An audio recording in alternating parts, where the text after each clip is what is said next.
just go in a circle then. Yeah, all right, I'm at Miami University. I just set up a fresh, perfect pull-up at a house here. And these guys just did a nice little workout with it, tested it out. And what do you guys think about it? It's awesome. Works really good. It's better than the gym. What do you think? My wife gives me that little wink every now and then. Yeah. That was awful. What kind? You guys feel a good workout from it? Yeah, Like, it's solid. Yeah, it's actually really tough.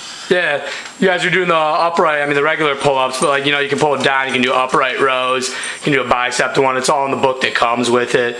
But like, this is something that's great, we're just trying to spread around Miami. So you guys like this, think it should be more around here? People should be having it at the gyms even? Oh yeah, I got some meathead friends who are gonna probably come by and see it, and they'll probably want one. Yeah, probably. Yeah. Probably. Yeah. We'll try it out. Because nobody sees them around, so that's why nobody really gets them. This is the first one I've ever Nobody has seen. the opportunity to actually like try one. So as soon as they try it, they're like, all right, yeah, this is pretty cool. Like this could easily come in handy. Yeah, so you think people are going to like this and they're going to want to start getting them eventually. Oh yeah, More I think after you try a couple, it's actually really hard, and people are gonna definitely want to buy it. Yeah, it's a great... And I thought it was good. Yeah. Full range of motion all the way over here. Yeah, full range of motion really gets you. This and then perfect pull-up too, and push-up. These are both great workout things. Yeah, well, using good health, guys, get big, get ripped, and enjoy.